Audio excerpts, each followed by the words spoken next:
وَلَقَدْ يَسَّرْنَا الْقُرْآنَ لِلذِّكْرِ فَهَلْ مِن مُّدَّكِرٍ. Dan sungguh telah kami mudahkan Al-Quran untuk peringatan, maka adakah orang yang mau mengambil pelajaran? Assalamualaikum warahmatullahi wabarakatuh. Waalaikumsalam warahmatullahi wabarakatuh.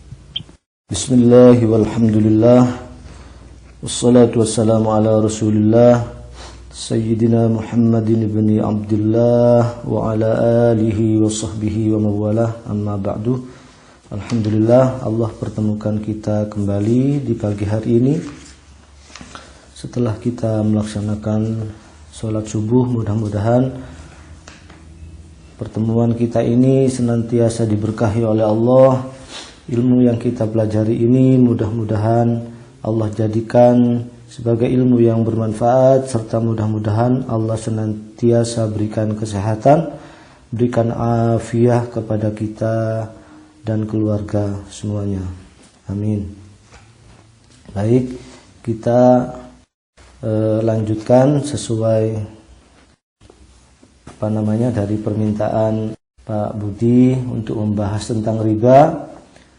Mudah-mudahan nanti setelah selesai pelajaran ini sudah tidak ada lagi yang ragu-ragu terhadap masalah riba ini. Sebelum kita lanjutkan lebih jauh, saya minta tolong Pak Panggi sama Pak Anggit minta tolong dibacakan surah Al-Baqarah ayat 275 sampai 279 untuk Pak Panggi, dan Pak Anggit saya minta tolong dibacakan surah Al-Imran ayat 130 sampai 131. Monggo Pak Panggi dulu. Al-Baqarah 275 sampai 279. Pak Panggi. A'udzubillahi minasyaitonir rajim. Bismillahirrahmanirrahim. Ulaika alladzina ishtaraw ad-dalalata bil huda wal 'adzaba bil maghfirah. Bukan, Pak. Ayat 275, Pak. Oh, 275. 175. 275.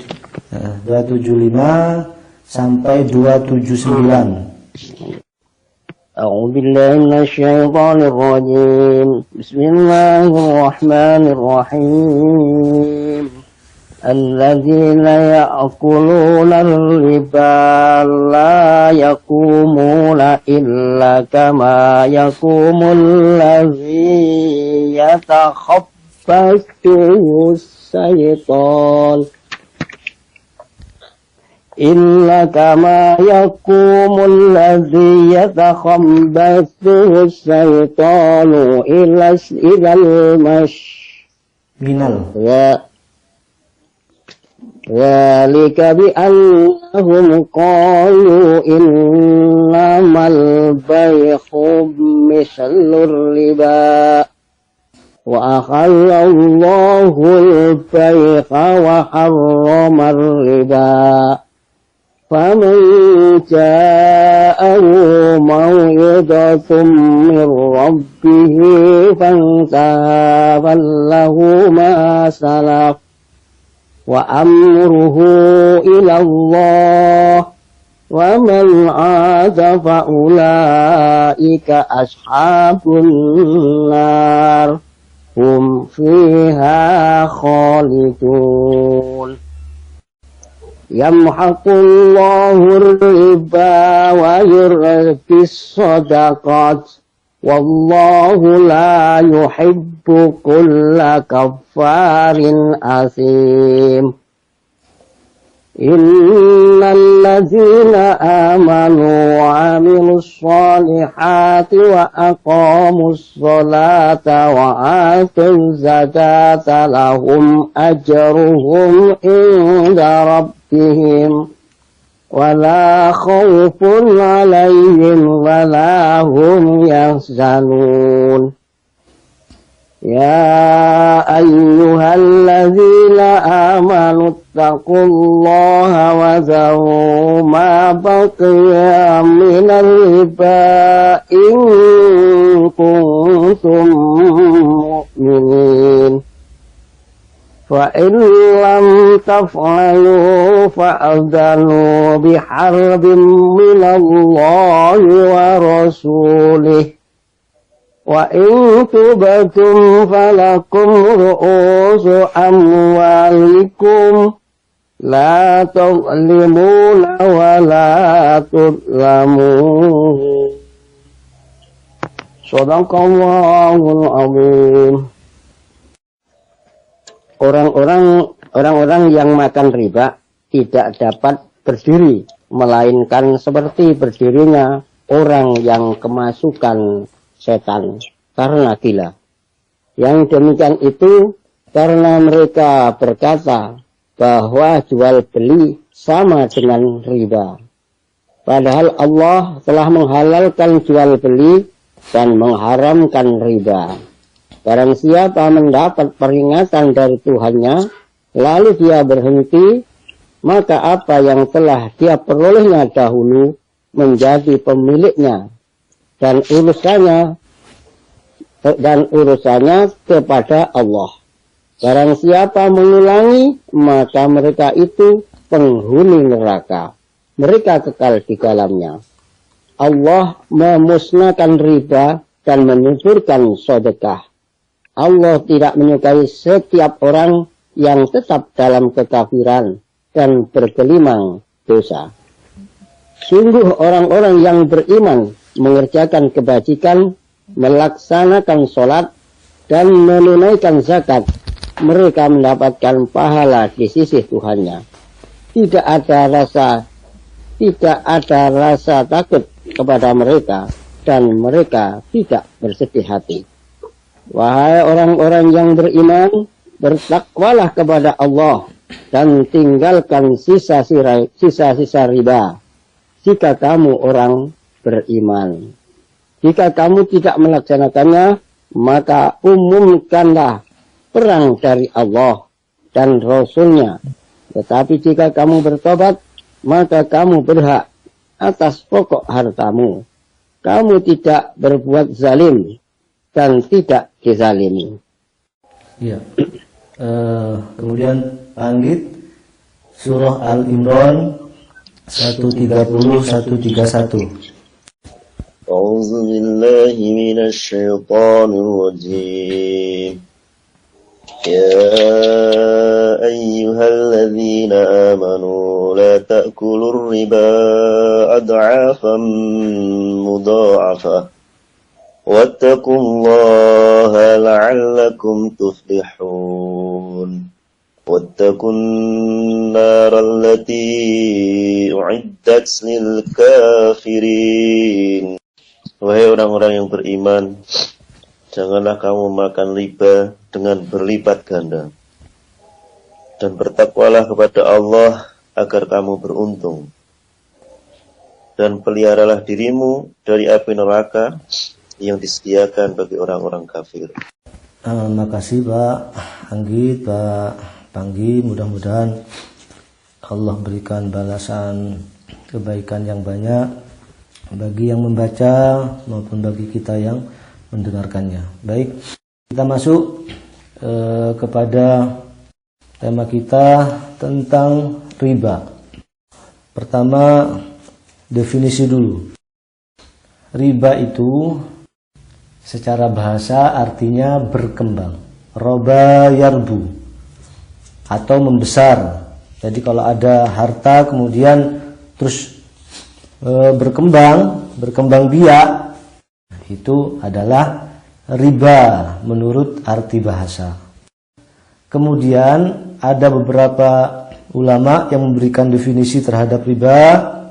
Yang pertama kita lihat dari tafsir Al-Munir bahwa riba itu adalah tambahan harta tanpa adanya pengganti di dalam akad penukaran harta dengan harta. Kalau ada tukar-menukar harta, terus ada tambahannya, ya, tanpa ada gantinya, maka itulah riba menurut Syekh Wahbah Az-Zuhaili. Kemudian Imam As-Sabuni mengatakan bahwasannya riba itu adalah tambahan yang diambil oleh pemberi hutang. Ingat-ingat pengertiannya, tambahan yang diambil oleh pemberi hutang, yang memberikan hutang kepada yang berhutang sebagai kompensasi dari masa pinjaman.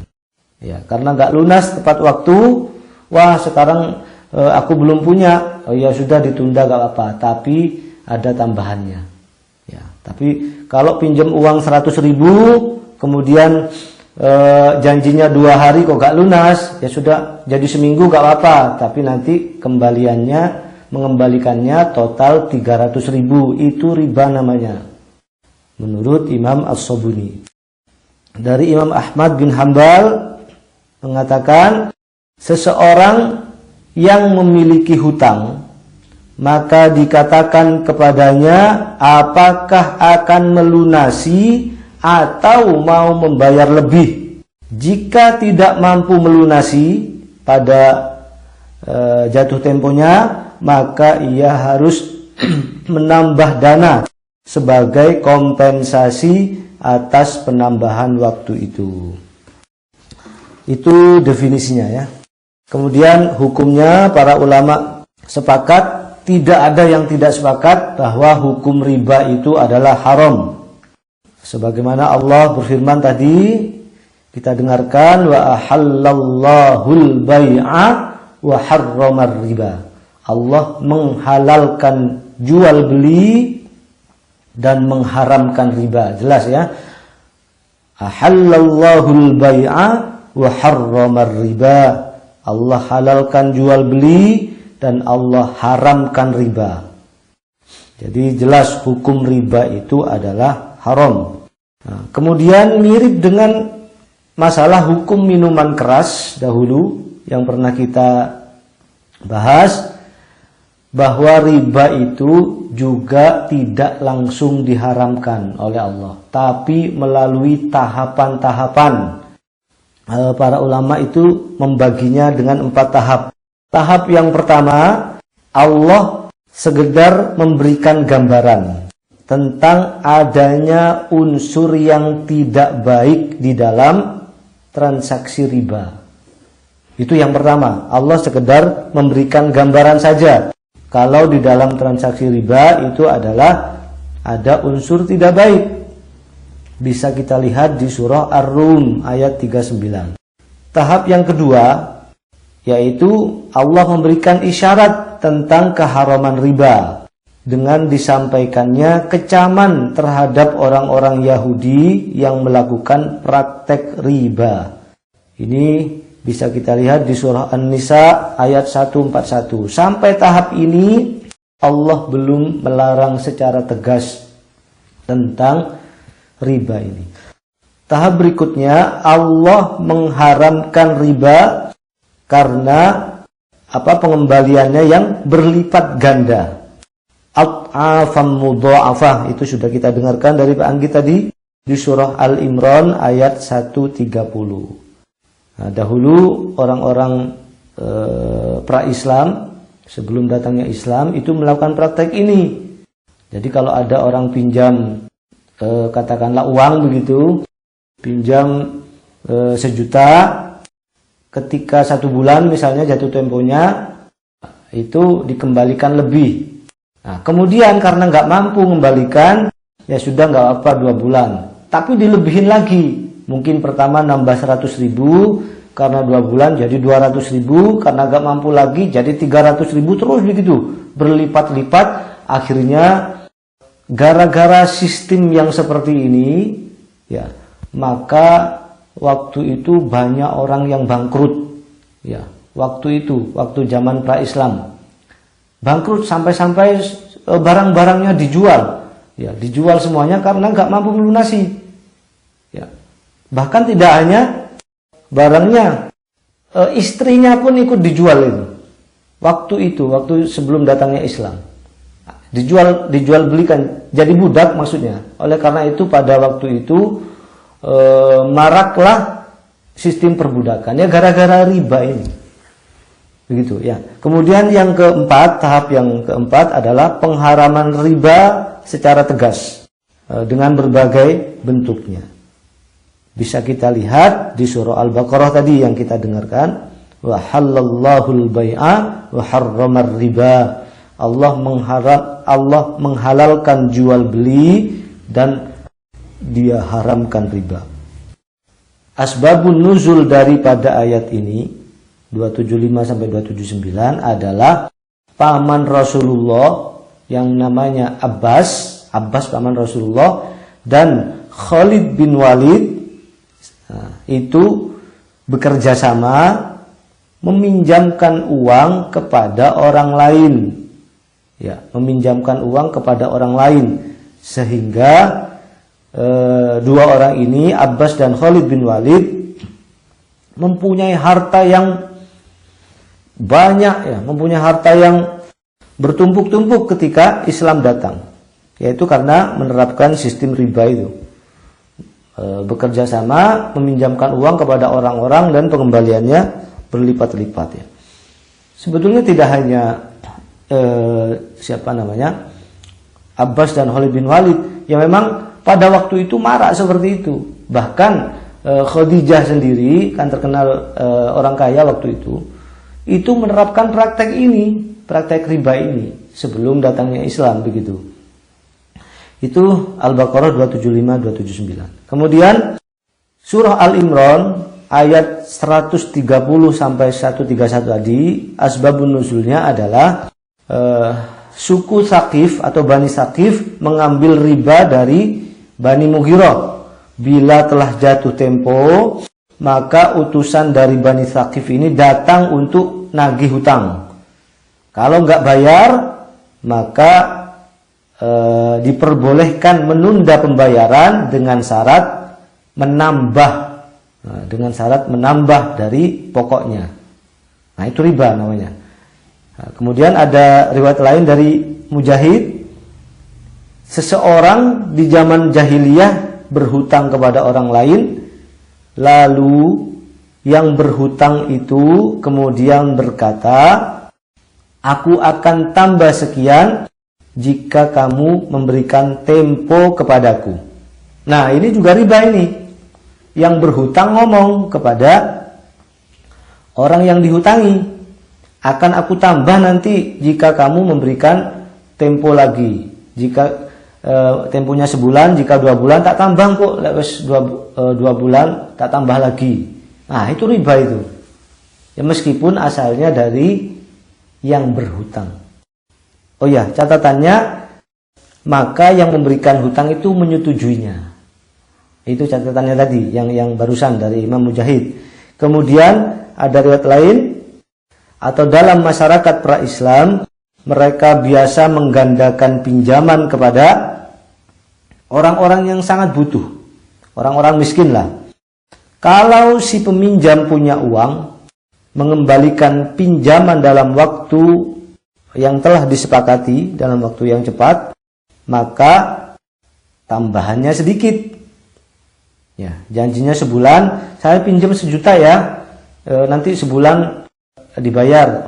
Ya gak apa-apa, tapi tambah 100.000 ya. Nah, itu awalnya. Kemudian kalau tidak bisa bayar tepat waktu sebulan, maka bisa ditunda dengan syarat harus membayar tambahan yang lebih besar lagi. Begitu. Nah, itulah gambaran asbabun nuzul dari surah Al-Imran yang disebut dengan ad'afam mudha'afah. Nah, jadi berlipat-lipat. Maka hal-hal tersebut sangat bertolak belakang dengan konsep Al-Quran. Yaitu apa? Konsep Al-Quran adalah membantu yang lemah dan membantu orang-orang yang susah. Itu konsep Islam itu. Jadi yang lemah itu dibantu. Ada orang miskin susah cari makan, jadi dibantu. Begitu, ya. Dan membantu orang-orang yang susah.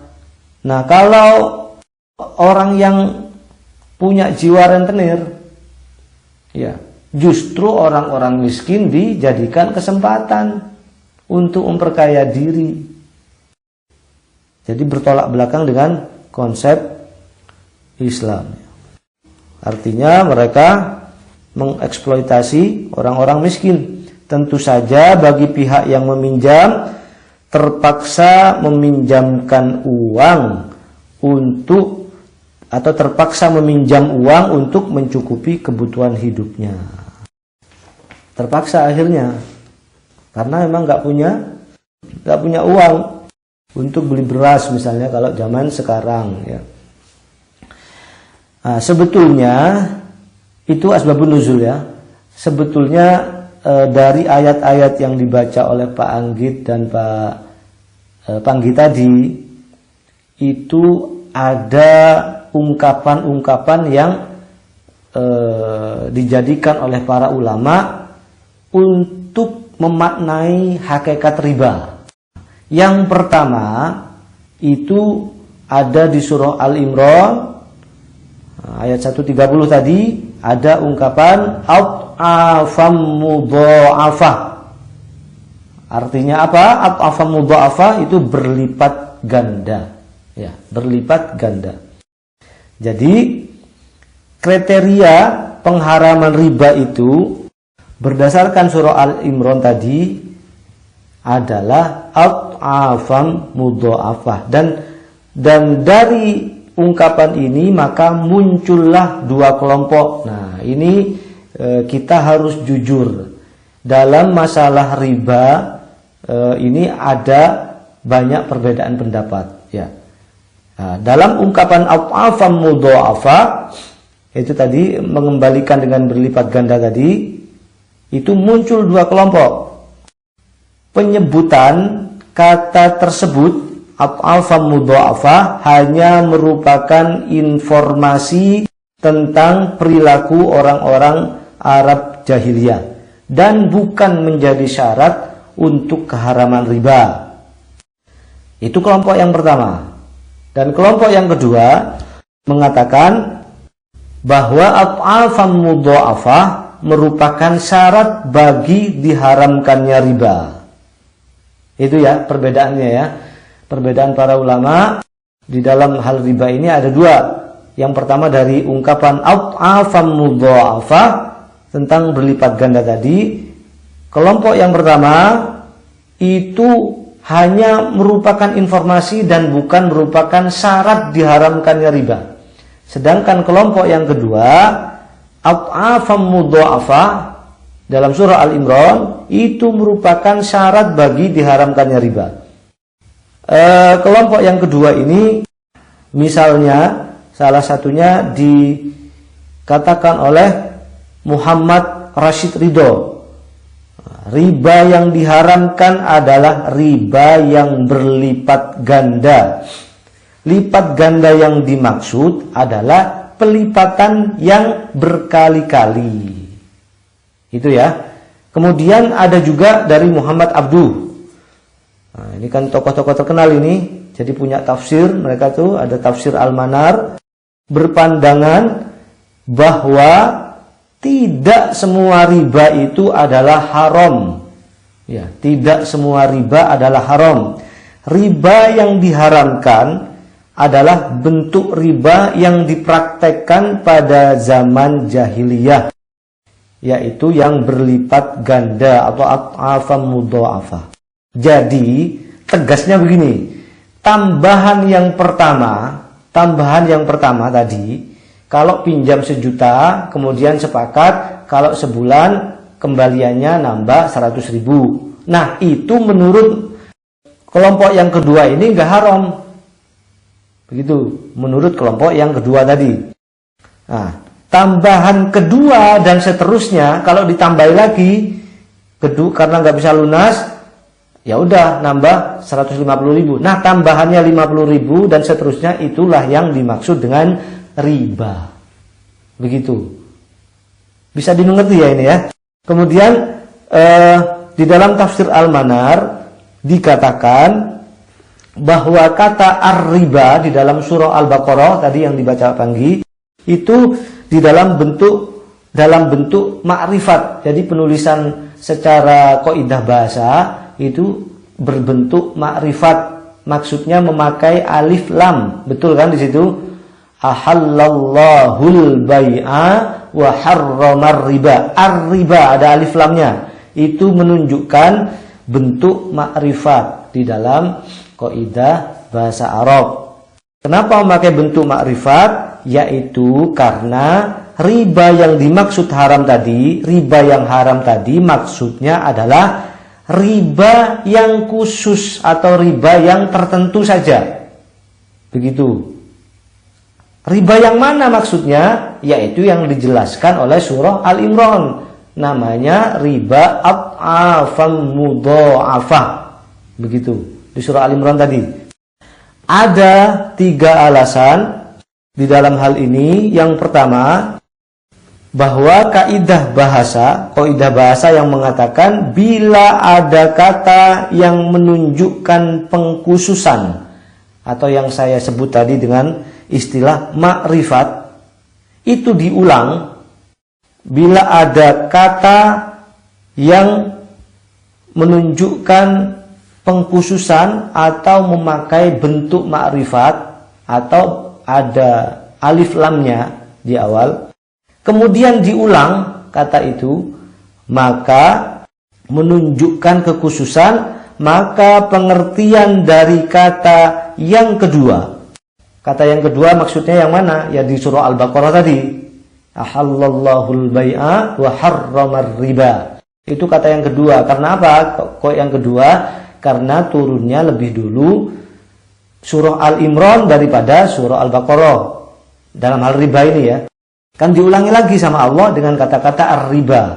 Ya. Maka yang dimaksud adalah sama dengan perkataan Allah yang pertama tadi di surah Al-Imran. Namanya riba apa yang dimaksud? Ya afam mudha'afah, yang berlipat ganda. Begitu. Jadi yang pertama tidak bisa dikatakan riba. Oleh karena itu kata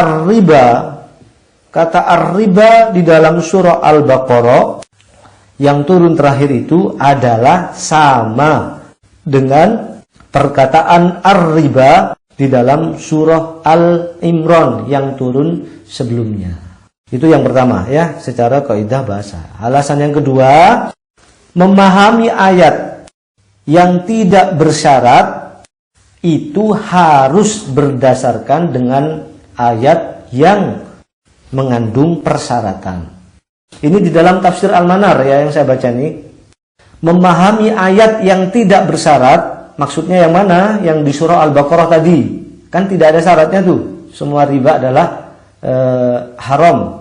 Riba adalah haram gitu aja. Nah, maksudnya yang bagaimana? Itu harus dipahami dengan ayat yang mengandung persyaratan. Yaitu mana tadi? Ya berarti persyaratannya ada di dalam surah Al-Imran yang secara susunan berada setelah surah Al-Baqarah. Ya. Syaratnya apa tadi? Ad'afam mudha'afah, yang berlipat ganda. Itu yang kedua.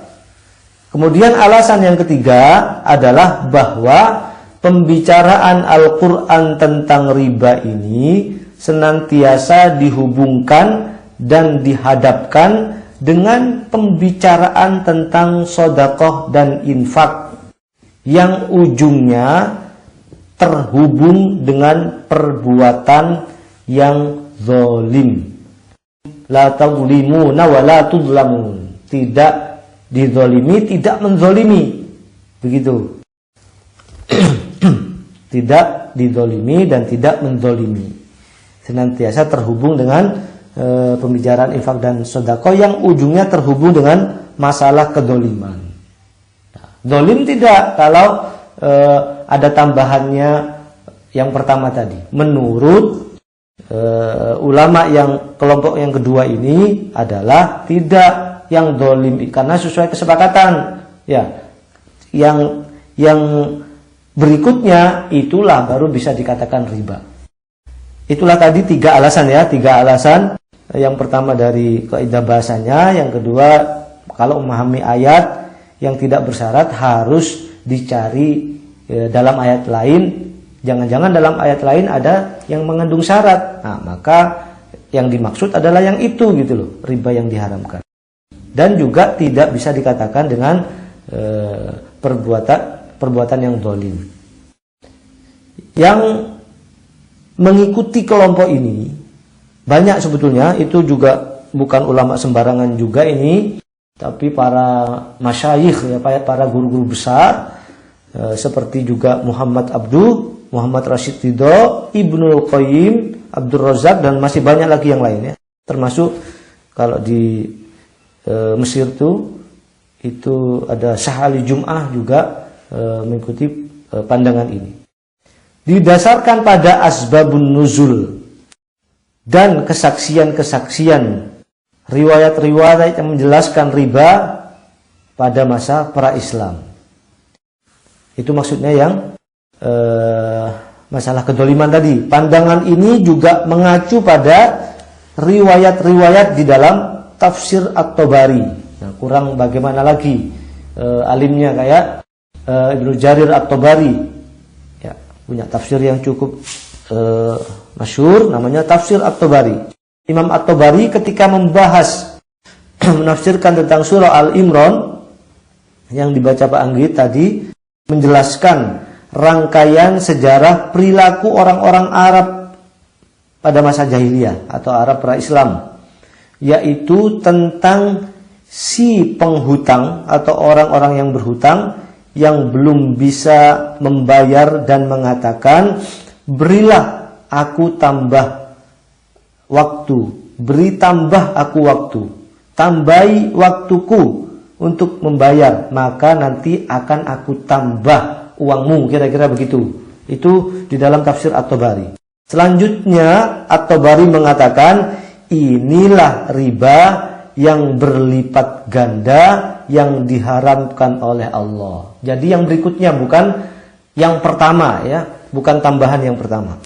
Kemudian At-Tabari mengutip hadis dari Mujahid yang mengatakan bahwa riba yang berlipat ganda adalah riba jahiliyah. Maka riba yang haram, karena tadi memakai bentuk makrifat, menurutnya adalah hanya riba yang berlipat ganda, sedangkan riba jenis lainnya tidak diharamkan. Ini menurut Imam Ibnu Jarir At-Tabari. Sementara kelompok yang kedua atau yang tadi mengharamkan riba at-afam mudha'afah tadi ya, tentang penafsiran at-afam mudha'afah pada surah Al-Imran, hanya menjelaskan apa yang dipraktekkan orang-orang Arab dan merupakan tahap pertama dari pengharaman riba. Jadi jika tambahannya tidak dilipat gandakan, tidak berarti tambahan itu menjadi halal. Itu menurut kelompok yang kedua. Ya, kalau tadi yang pertama kan enggak. Nah, ini kelompok yang lain nih. At-afam mudha'afah pada Al-Imran tadi hanya menjelaskan praktek riba pada Arab jahiliyah. Nah, dan merupakan tahap pertama pengharaman riba. Jadi jika tambahan uangnya tidak dilipatkan, artinya tambahan yang pertama tadi, tidak berarti tambahan itu kemudian menjadi halal begitu. Nah, bisa paham ya ini ya. Kita harus berterus terang ya, kalau ada ulama berbeda pendapat ya disampaikan berbeda pendapat. Jangan ditutup ulama yang memahami dengan penafsiran yang berbeda, karena juga mereka merupakan ahli ilmu. Kemudian ayat-ayat riba bagian akhir dari surah Al-Baqarah mengatakan bahwa setiap tambahan yang melebihi dan di atas pokok pinjaman itu adalah riba.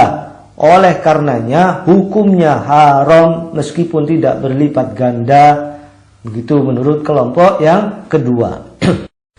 Tambahan apapun yang berbentuk bunga yang kita pahami, mau bunga rendah, bunga yang berlipat ganda, bunga tetap, bunga yang berubah-ubah adalah tetap haram menurut kelompok yang kedua. Al-Qurtubi, nah ini juga ulama yang terkenal, Imam Al-Qurtubi juga mengharamkan semua jenis riba.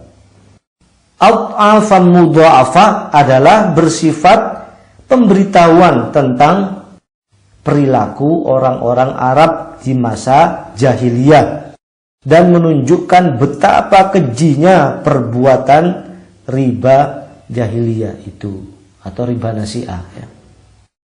Imam Al-Jassah Asy-Syaukani sejalan dengan pendapat Al-Qurtubi ini. As-Sabuni, Imam As-Sabuni juga sejalan dengan pendapat Al-Qurtubi ini. Dengan alasan lipat ganda bukanlah sebuah syarat. Tujuan ungkapan ad'afan mudha'afah ini hanya merupakan informasi tentang praktek riba pada masa jahiliyah. Ayat yang terakhir tentang riba, yaitu pada surah Al-Baqarah tadi, tidak membedakan sedikit atau banyaknya, sebab sedikit jumlah itu adalah relatif dan juga akan mengarah kepada yang banyak, maka perlulah tindakan preventif atau tindakan berjaga-jaga. Jadi kesimpulannya bagaimana tentang ungkapan ad'afan mudha'afah, bahwa kelompok yang pertama, segala bentuk praktek perbankan termasuk bank konvensional dengan penerapan bunga tertentu yang dinilai tidak berlipat ganda adalah tidak bisa dimasukkan dalam kategori riba. Paham ya? Saya ulangi, segala bentuk praktek perbankan termasuk bank konvensional dengan penerapan bunga tertentu yang dinilai tidak berlipat ganda adalah tidak bisa dimasukkan dalam kategori riba yang diharamkan oleh Allah. Tuh. Nah, kelompok yang kedua adalah sekecil apapun bentuk bunganya, bentuk tambahannya, maka dapat dikategorikan sebagai riba, dan solusinya adalah dengan membentuk lembaga perbankan lain yang bebas dari sistem bunga, atau dengan kata lain bank syariah. Ya, kira-kira begitulah kalau disimpulkan di masa kini ya. Jadi kelompok yang pertama, asalkan mau bank apapun ya, yang menerapkan bunga tertentu tapi nggak berlipat ganda. Tidak berlipat ganda artinya cuma sekali kesepakatan di awal gitu loh. Itu sekian tambahannya. Nah, itu tidak bisa dikategorikan sebagai riba. Kalau nggak mau kan nggak jadi pinjem toh. Itu yang dimaksud ya. Kalau ketika jadi pinjem ternyata dalam perjalanan nggak bisa bayar, ditambahin lagi, itu baru haram. Begitu menurut kelompok yang pertama. Ya, tapi kelompok yang kedua enggak begitu. Ya, sekecil apapun bentuk tambahannya, maka dapat dikategorikan sebagai riba, dan solusinya adalah membentuk lembaga perbankan yang lain atau bank syariah. Kita teruskan dulu. Ini riba ini sangat banyak penjelasannya, mungkin nggak cukup yang mungkin hari ini jam berapa ini? Masih jam 5.11. Ada ungkapan lagi di dalam surah Al-Baqarah, yaitu la tazlimuna wa la tuzlamun. Tidak dizalimi, tidak menzalimi, tidak menzalimi dan tidak dizalimi. Itu juga merupakan persyaratan dari riba. Ya, persyaratan dari riba yang dimaksud haram tadi. Bagi kelompok yang menghalalkan bunga, kelompok yang pertama tadi, bahwa konsep riba itu adalah kezoliman. Nah, perhatikan nih. Jadi bagi kelompok yang pertama tadi, yang menghalalkan bunga beralasan dengan ungkapan ini yang dikatakan oleh Allah dengan ungkapan la tadzlimuna wa la tudzlamun. Tidak menzolimi, tidak dizolimi.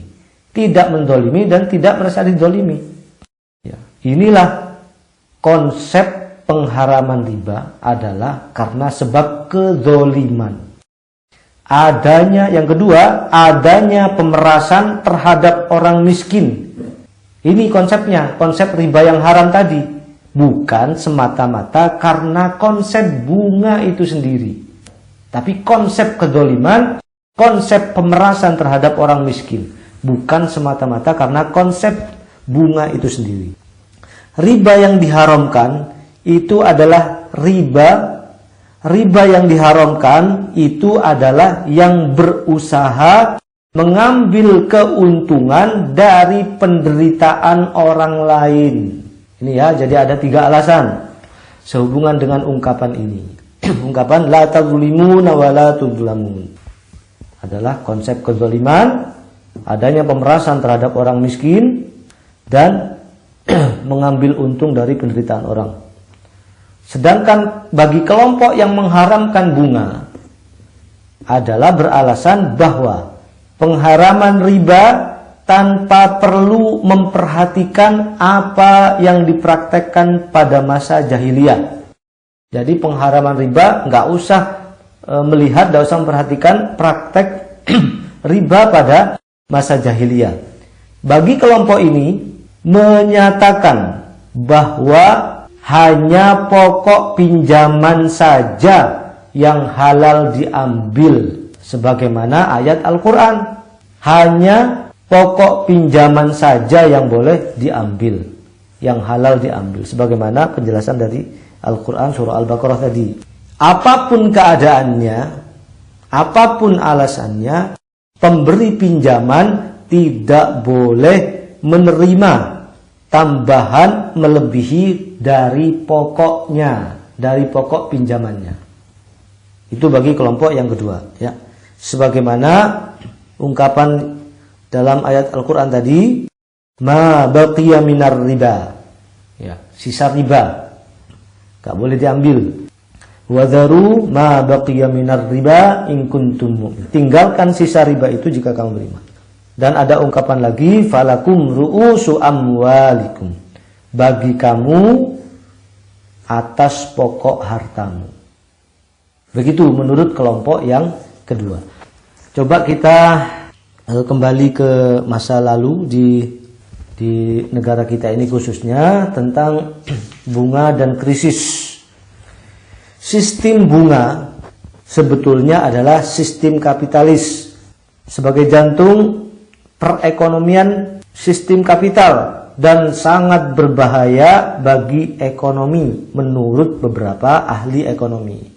Karena apa? Realitasnya di bawah sistem ini, di bawah sistem perbungaan ini, kesenjangan ekonomi makin terjadi secara stabil. Nah, betul enggak? Jadi kalau yang punya uang meminjamkan kepada yang enggak punya uang.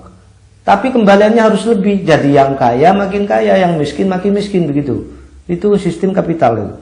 Apa tadi? Yang kaya makin kaya, yang miskin makin miskin.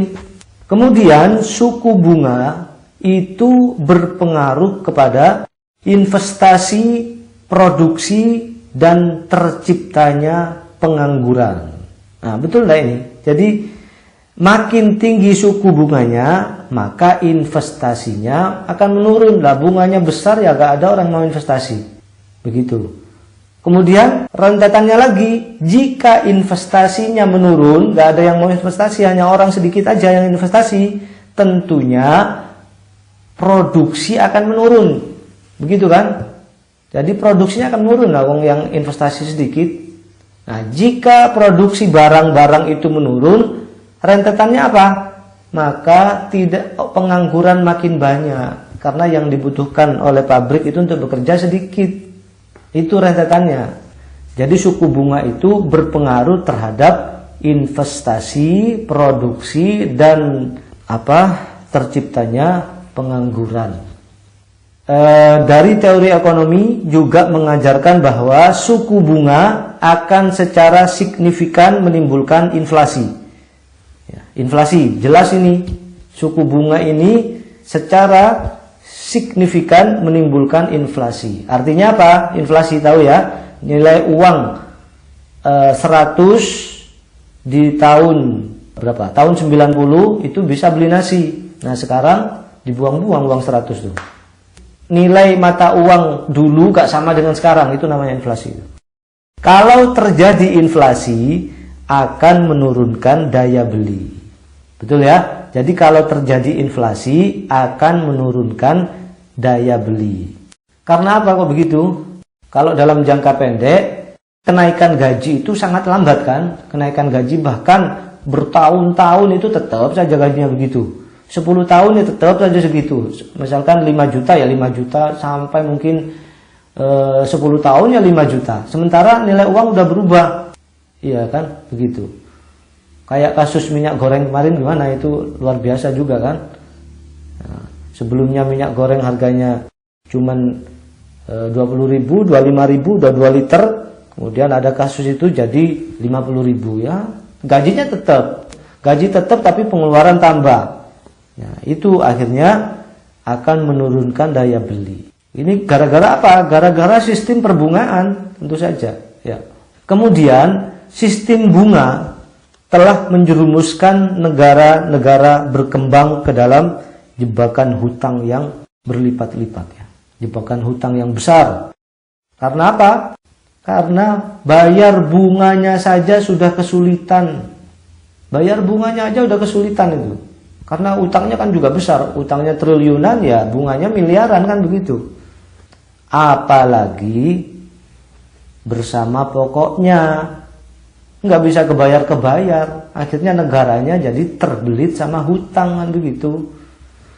Jangankan rakyatnya, negaranya juga hutang, di mana-mana hutang sekarang ya. Ini karena apa? Karena sistem bunga ini, sistem kapital ya, menjerumuskan negara-negara berkembang ke dalam jebakan-jebakan hutang. Bayar bunganya saja sulit, apalagi membayar pokoknya. Di Indonesia sendiri, sistem bunga ini telah berdampak kepada pengurasan dana APBN. Ini kita ngomong realita ya, jadi gak banyak dalil-dalil nih. Jadi di Indonesia ini sistem bunga, diakui atau tidak, telah berdampak kepada pengurasan dana APBN. Untuk bayar bunga obligasi, ya, untuk bayar bunga obligasi kepada bank konvensional yang telah dibantu dengan BLBI, dulu pernah ada nih. Selain juga untuk bunga SBI. Selain juga untuk bunga SBI atau suku bunga Bank Indonesia. Jadi untuk BLBI, untuk juga bunganya. Akhirnya apa? Akhirnya APBN-nya menjadi berkurang, dikuras gitu, defisit setiap tahun gara-gara ini untuk bayar bunga obligasi ya, termasuk bunga Bank Indonesia. Krisis perbankan juga diperparah bukan hanya karena sistem ini, tetapi pada saat yang sama mereka jadi agen spekulasi. Begitu, kenyataannya begitu ya. Krisis perbankan juga diperparah bukan hanya karena sistem perbungaan ini, tapi pada saat yang sama mereka jadi agen spekulasi karena tertarik apa? Dengan keuntungan yang besar, judi maksudnya. Nah, dari kenyataan-kenyataan ini, maka akad Islami sebagai sebuah solusi. Sebagai sebuah solusi. Akad Islam lebih didasarkan kepada underlying transaksi. Itu akad Islam. Underlyingnya adalah transaksi, yaitu mengharuskan adanya barang dan sektor nyata, sektor real. Harus ada itu barangnya. Itu akad Islam tuh. Jika arus moneter atau arus keuangan berimbang dengan arus barang, maka tentu ekonomi itu akan stabil. Jadi jumlah uangnya seimbang dengan jumlah barang. Jumlah perputaran uang di negara ini sama dengan jumlah persediaan barangnya. Itu baru ekonomi akan stabil. Tapi kalau jumlah uangnya lebih besar dari perputaran barang, maka ekonominya jadi gak karu-karuan nanti. Karena uang tadi berimbang dengan barang, maka akan menekan laju inflasi. Laju inflasi itu akan tetap karena kita gak pakai dinar dan dirham ya. Laju inflasi tetap ada, tapi bisa ditekan ya, agar tidak terjadi gelembung ekonomi. Jika jumlah uang tidak berimbang dengan jumlah barang, maka inflasi tidak bisa dielakkan ya. Dan gelembung ekonomi yang besar akhirnya pecahlah dengan terjadinya krisis moneter itu. Begitu kira-kira alurnya ya. Ada lagi kalau dalam Islam itu menggunakan akad bagi hasil, mengharuskan adanya pemanfaatan uang untuk sektor real. Karena itu peminjam akan menggunakan uangnya untuk berusaha. Ya, peminjam akan menggunakan uangnya untuk berusaha. Jadi bukan untuk dibuat spekulasi, bukan untuk berjudi ya. Dan hasilnya dibagi kepada pemilik modal. Jadi hasilnya yang dibagi, bukan persentase dari modal, tapi persentase dari keuntungannya. Itu akad Islam tuh. Seperti akad murabahah, mengharuskan adanya barang, maka barang ini terwujud dengan produksi. Ya, barang ini tentu terwujud karena adanya produksi. Karena harus ada produksi, maka harus melibatkan tenaga kerja sehingga berimbang nanti. Dan produksi akan mendorong bagi para pengusaha ya, jiwa berusaha. Maka hal ini akan agak sulit terjadi manakala yang dipinjam itu hanya uang, syaratnya dengan bunga. Realitanya apa? Realitanya uangnya bisa dipakai untuk macam-macam keperluan ya, tidak untuk berusaha. Ya, misalnya untuk bayar hutang lagi, hutang ke orang untuk bayar untuk nutup lubang yang lain gitu, bukan untuk berusaha. Nah, untuk hal spekulatif seperti perjudian, seperti jual beli uang, ya, seperti jual beli uang, ada kan itu kan transaksi jual beli uang dan lain-lainnya, sehingga sulit menjadi pendorong untuk masalah produksi barang ya, dan mengangkat tenaga kerja. Kira-kira itu dulu ya. Ini lama bahasanya tentang riba. Sebelum diakhiri mungkin ada yang mau ditanyakan. Kita lanjutkan minggu depan lagi, masih banyak ini pembahasannya. Saya tanya Ustaz. Tanya Ustaz. Gini Pak Budi. Begini Ustaz. Dulu waktu di koperasi itu kan kita kan banyak pinjam untuk pendidikan Ustaz ya. Di situ kan juga ada tokonya. Kemudian kan kita mengangsur 2 tahun umpamanya, itu tambahannya sudah ditentukan itu. Bagaimana pendapat Ustaz itu? Dan yang kedua, umpamanya ingin beli sepeda motor atau rumah, itu kan biasanya pinjam ke bank itu. Itu sistemnya kan sekarang masih sistem itu tambahan ya Ustaz. Kan tidak boleh ganda. Itu bagaimana hukumnya? Ya Pak. Jadi untuk yang pertama ya, sebetulnya nanti kalau selesai materi ini bisa terjawab dengan sendirinya. Makanya saya jelaskan secara total biar nanti itu mengerti benar tentang riba itu bagaimana sih gitu. Baik, tentang masalah koperasi tadi, koperasi simpan pinjam. Ya Pak Budi ya. Jadi katakanlah pinjamannya 1 juta gitu ya. Itu gimana caranya kalau di koperasi? Saya kurang begitu ngerti Pak. Jadi pinjamnya 1 juta, kemudian kita akan mengangsur umumnya 2 tahun. Kemudian tambahannya umpamanya 0,9%. Itu diangsur sudah ditentukan oleh koperasi. Karena untuk mempunyai keperluan pendidikan, sekolah itu kan butuh uang ya Pak Ustadz ya. Jadi bukan butuh barang. Jadi untuk kuliah, untuk pendidikan SPP itu kan butuh uang. Jadi bukan barang ya Ustadz ya. Itu hanya sekian. Jadi sudah ditentukan. Dan ada asuransinya itu loh. Ya gitu. Ditentukan ini ya. Setahu saya sih kalau di koperasi itu diambilnya di awal ya Pak ya. Iya. Jadi dan gini. ada di awal Ustaz ya. Bukan dari kita yang memberi tambahan. Jadi sudah ditentukan awalnya sekian harus mengangsur sekian itu. Jadi kalau di total 1 juta ini ya. Bisa jadi berapa itu Pak? Tetap 1 juta dikurangi 0,9% itu? Ya tambahannya 0,9 itu. Jadi ngangsurnya tiap bulan tambahannya sekian. Jadi 2 tahun tambah 0,9 perhitungannya gitu.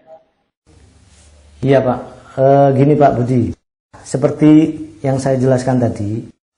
Itu tadi kan ada 2 kelompok ya. Jadi ada yang mengharamkan bunga, ada yang menghalalkan bunga. Begitu Pak. Jadi kalau 0,9 asalkan tidak berlipat-lipat, itu menurut kelompok yang pertama. Saya harus menjelaskan begini karena saya hanya menyampaikan ya. Menurut yang pertama ya bukan termasuk keharaman. Tapi menurut kelompok yang kedua, sama-sama didukung oleh ulama banyak ini, itu termasuk riba Pak. Bahkan kalau diambil di awal, kalau riba kan biasanya di akhir ya, ketika mengembalikan ditambah. Itu adalah bentuk riba yang diakal-akali, ya, ngakal-ngakali riba. Jadi riba yang dikemas namanya, supaya ngambilnya karena di awal gitu. Kan ada tuh pinjam uang 1 juta, kemudian yang nyampe uangnya ke kita nggak murni 1 juta, tapi hanya 900.000. Kan ada tuh kayak gitu. Nah, itu bentuk riba yang dikemas. Kalau mengembalikan tambahannya di akhir, tiap cicilan, menurut kelompok yang kedua ya itu riba. Begitu. Karena pengembaliannya berdasarkan pokok pinjaman. Nah, tergantung kitanya sekarang.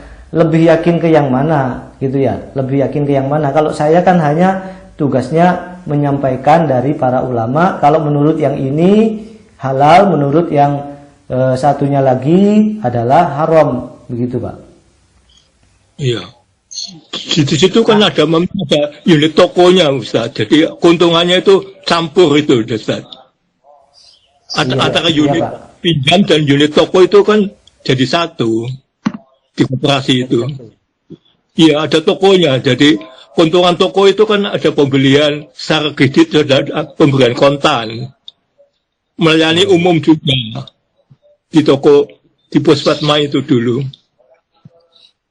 Gini Pak Budi, jadi kalau menurut MUI sistem seperti itu masuk kategori keharaman Pak, masuk riba.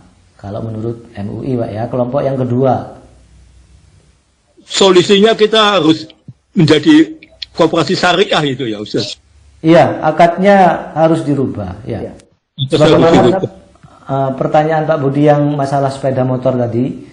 Kalau beli sepeda motor, itu kan biasanya kita ke dealer nih, katakanlah 15 juta, udah uang mukanya 3 juta, gitu kan? Uang mukanya 3 juta, berarti tinggal 12 juta kan?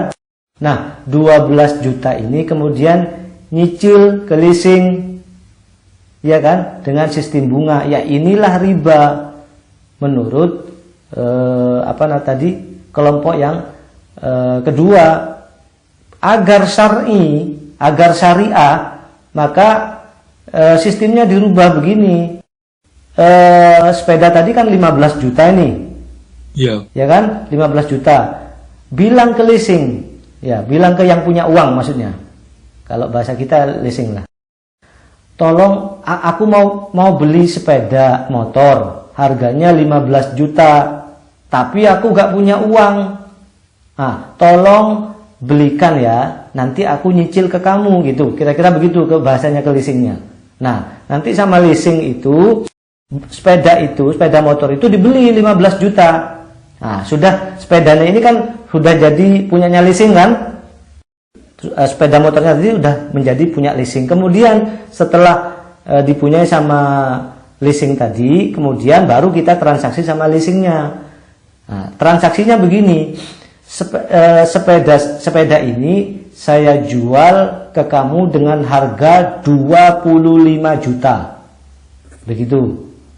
Nah, jadi kamu nyicil selama 2 tahun atau 3 tahun, pokoknya totalnya adalah 25 juta.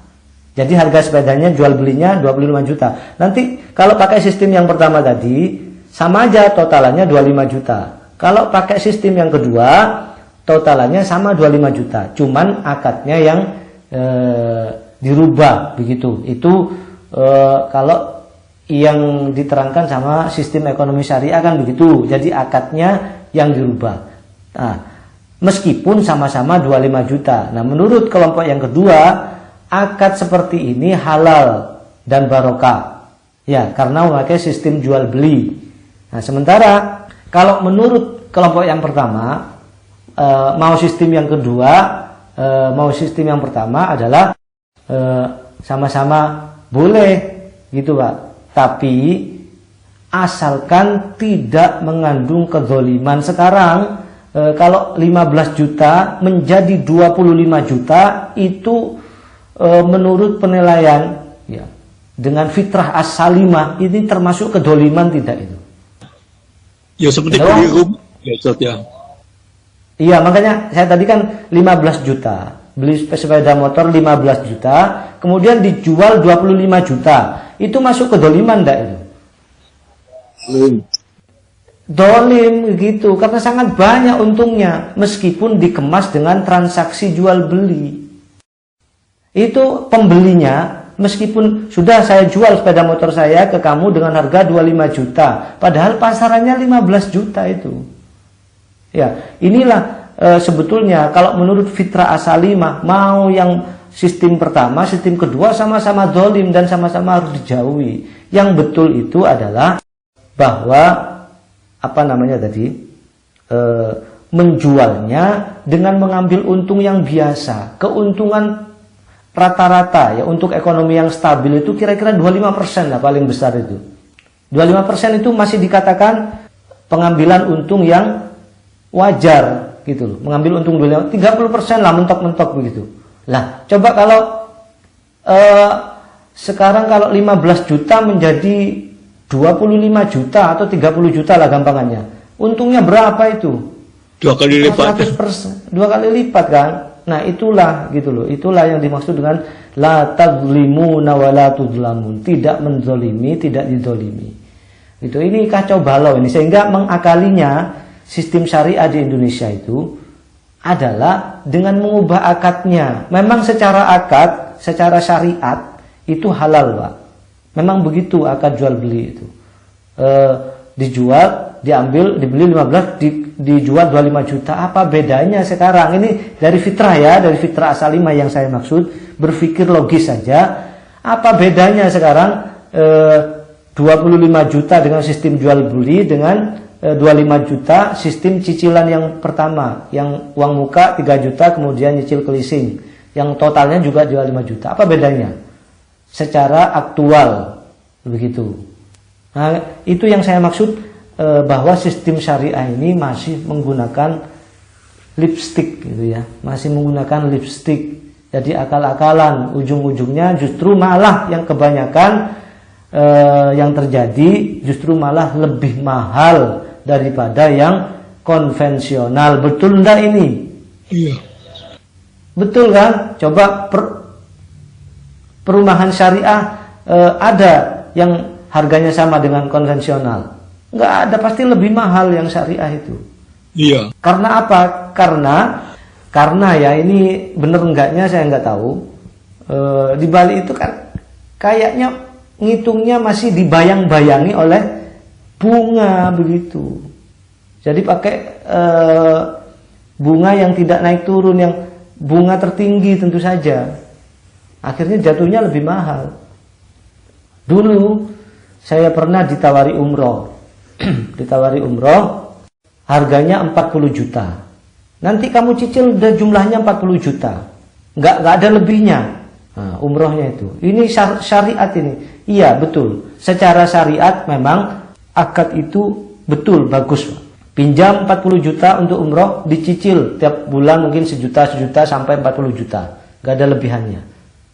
Nah, ini secara akad ya. Tapi secara konsep, ya, konsep kedoliman. Coba biaya umroh waktu itu tahun 2015 itu sekitar 20 juta. Nggak tahu kalau sekarang. Jadi 40 juta.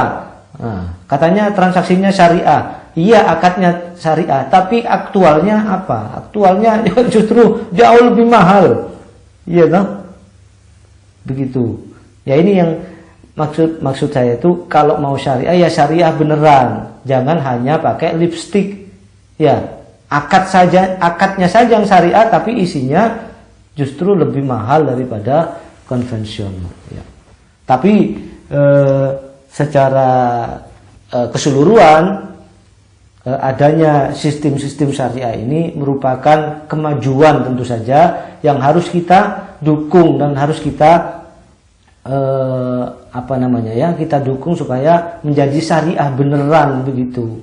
Jadi kalau ada syariah beneran itu bagaimana? Kalau ada orang pinjam uang, ya sudah kembalikan sebagaimana pinjam 1 juta ya kembali 1 juta. Karena yang pinjam untuk apa dulu? Untuk kebutuhan, nggak punya makan atau untuk kebutuhan lah pokoknya. Ya udah kembalikan 1 juta. Bahkan yang lebih baik nggak usah dikembaliin. Tapi kalau sistem bank itu gimana? Sistem kan ada keuntungannya mencari pegawainya itu. Nah, itulah Pak. Itu mungkin minggu depan saya bahas tuntas tuh masalah perbankan ya. Karena ini beli rumah panjang, Pak. Kalau kita tidak punya rumah, kita kan repot ya Pak ya. Iya, makanya itu Pak. Jadinya sebagaimana kata Rasulullah bahwa di akhir zaman ini umatku akan dikepung oleh riba. Orang yang tidak mau akan terkena cipratannya juga. Saking luar biasanya sistem kapitalis ini. Ya, jadi munculnya euforia ya, semangat untuk anti riba sebetulnya bagus meskipun kenyataannya itu masih seperti ini gitu, justru lebih mahal daripada konvensional. Kira-kira itu dulu ya, Pak Budi ya, sudah siang soalnya. Ustaz yang disampaikan di WA itu bisa disampaikan ibrahnya, pengertiannya. Untuk saya sampaikan ke koperasi Ustaz. Iya, nanti. Ibrahnya gimana? Penjelasannya menurut ayat-ayatnya itu. Supaya secara tertulis nanti saya sampaikan ke koperasi Ustaz. Ya nanti saya fotokan aja Pak ya. Nulis banyak ini. Jadi gini, untuk tahap pertemuan pertama untuk riba seperti itu ya. Jadi ada 2 kelompok. Jadi ada yang mengharamkan bunga, ada yang menghalalkan bunga. Begitu. Nah, ini masih berlanjut panjang. Gak tahu sampai berapa minggu ini. Mudah-mudahan ini tapi ada unek-unek lagi sebelum diakhiri? Ya? Sedikit Ustaz. Gimana Pak? Nah, ini Pak, kalau istilahnya kalau koperasi itu kan kita menikmati bunganya. Artinya kan belum bisa dikatakan itu riba karena kita membungai dan juga kita dapat bunganya dari situ gitu. Itu aja Ustaz. Oh, kita bayar bunga terus kita juga dapat bunga. Iya kan, kalau koperasi kan itu Ustaz. Iya. Berarti ada simpannya juga kan berarti kan? Iya, jelas itu ada simpannya. Iya. Nanti masalah simpan pinjamnya ini mungkin minggu depan juga ya. Ya, mungkin ada lagi terkait masalah perbedaan pendapat ini tadi. Minggu depan kita bahas tentang bank konvensional. Nah, saya kira cukup dulu ya. Mudah-mudahan sudah siang soalnya nih. Mudah-mudahan bisa diambil pelajaran yang baik. Kalau nggak ada lagi unek-unek untuk tahap pertama ini, kita akhiri dengan doa kafaratul majlis. Subhanakallahumma wa bihamdika asyhadu an la ilaha illa anta astaghfiruka wa atubu ilaik. Kurang lebihnya mohon maaf. Billahi taufik wal hidayah. Wassalamualaikum warahmatullahi wabarakatuh. Waalaikumsalam warahmatullahi wabarakatuh. Walhamdulillahi rabbil alamin.